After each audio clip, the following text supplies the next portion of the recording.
unidad de fisioterapia neurológica del adulto. Muchas gracias. Muchas gracias, Pilar. La siguiente comunicación se titula Eficacia del flúter en la fibrosis quística. Es una revisión sistemática y el autor es Ricardo Guillermo Pérez Estela. Es alumno de la Escuela Universitaria de Fisioterapia Jean Bernat de la Universidad de Cantabria.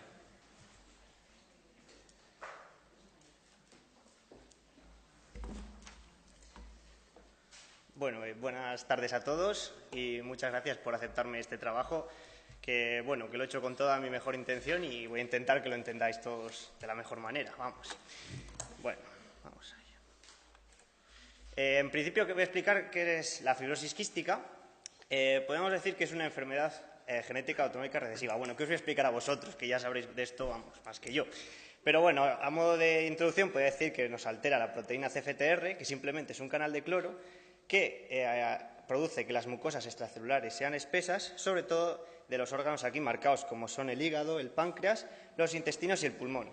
Yo me centraré sobre todo a nivel pulmonar.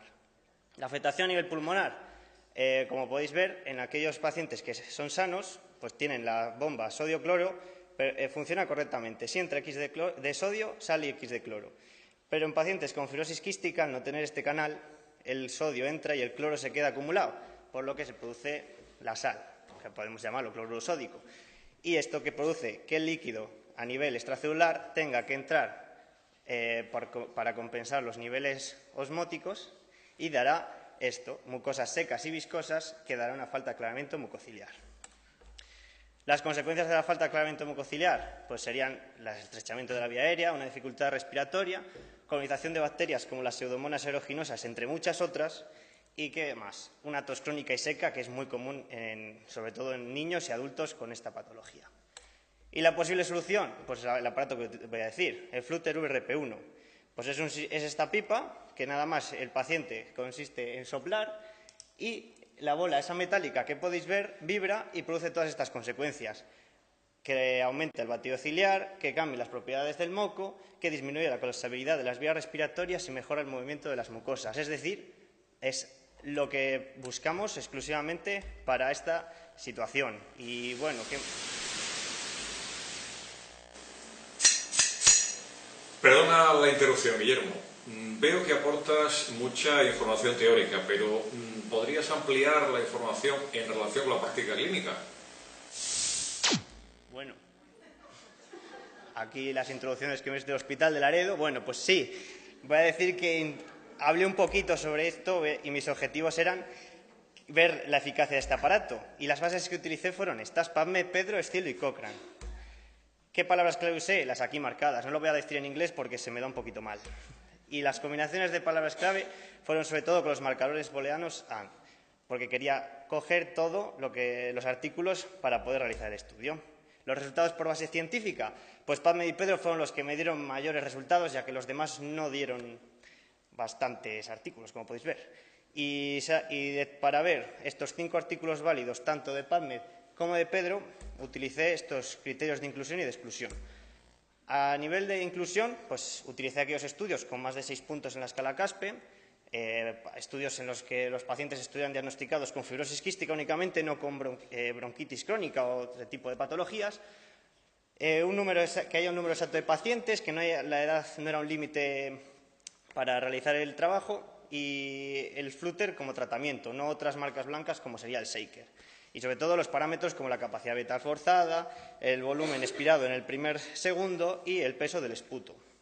Los criterios de exclusión, pues aquí marcados, pues que los artículos estén sobre todo en inglés y castellano, estudios que no hablen exclusivamente de la fibrosis quística, como he dicho, estudios que usen fármacos comunes en la fibrosis quística, no pruebas de esos fármacos, y estudios que demuestren sus resultados sin estadística, pues como digo yo, a ojo de buen cubero, pues eso no me interesaban. Y los artículos que superaban todos los criterios fueron estos. Bueno, como podéis ver, si tenéis alguna duda o queréis saberlo, me podéis ir preguntando. Y ahora que... A ver, Guillermo, aquí hay un gran número de artículos sobre el flúter, apuntas documentación, pero no veo que respondas a las preguntas del doctor. Bueno, pues nada, José Luis, ahora iba a hablar de ello. Aquellos artículos que me dieron una eficacia demostrada fueron estos 3 ahí marcados arriba. Un pequeño número de artículos. Bueno, nos mostraba lo que teóricamente sabemos, que hay mayor extracción de moco de media, un aumento de la viscoelasticidad del moco, disminución de la rigidez del moco y, sobre todo, un incremento de la presión de oxígeno y disminución de la presión CO2. Es decir, el flúter cumplía a nivel muestral lo que a nivel teórico nos decía su creador. Pero, indagando un poco más, había artículos poco o nada eficaces que son ya un poquito más. En estos no había una variación significativa de los parámetros espirométricos. Tampoco hubo una mayor extracción de esputo en el grupo que se comparaba, que eran técnicas de fisioterapia respiratoria. Hubo pequeñas desaturaciones de oxígeno en el grupo que usaba el flúter, una mayor mejora en las técnicas de fisioterapia, como sería el drenaje autógeno, respiración lenta prolongada, etcétera. O hubo algunos pacientes que no tuvieron ningún cambio. Pero lo peor es esto. Hubo artículos que tenían una eficacia o ineficacia, por decirlo de alguna manera, y son los dos a largo plazo. Producían una disminución de la salud pulmonar y mayores complicaciones en aquellos pacientes que lo usaban. Había un mayor número de hospitalizaciones en el grupo del flúter y tampoco no hubo cambios significativos en los parámetros espirométricos, por lo que... Bueno, Guillermo, pues según afirmas, la eficacia del aparato es discutible. Entonces, ¿a qué conclusión has llegado en tu investigación? Pues mira, casualidad que tengo aquí la conclusión. Los estudios a largo plazo, pues ¿qué nos decían? Que había una eficacia negativa. Y los estudios comparativos o a corto plazo nos muestran una eficacia, una ineficacia, por decirlo de alguna manera. Es que por ello se cuestiona bastante la efectividad del flúter en la fibrosis quística desde mi punto de vista de la investigación que he realizado. A modo de discusión podría decir que los artículos tienen una duración un poquito corta, existen técnicas más baratas y eficaces, pero hay que tener en cuenta la influencia de las empresas farmacéuticas, ya que los 2 artículos que nos daban los resultados favorables, podemos decir que en pequeño salía la empresa Scadifarm u otra empresa farmacéutica que es la que tiene la patente del flúter. Por lo que puedo decir que sin evidencia clara se sigue usando y esto es mi mayor preocupación, ya que todas las páginas de consensos de fibrosis quística, libros, argentino, por ejemplo, o fundaciones, nos siguen poniendo este aparato como si fuera algo totalmente eficaz. Por ello, me gustaría decir a todos los que estáis aquí presentes que si veis o utilizáis este aparato o vais a recetar, sed conscientes un poco de todos los estudios e investigad un poco más, ya que está en juego la salud de los pacientes y al final son las personas que queremos cuidar. Por lo que espero que os haya servido un poco esta crítica y información para todo y muchísimas gracias por vuestra atención. Muchas gracias, Guillermo.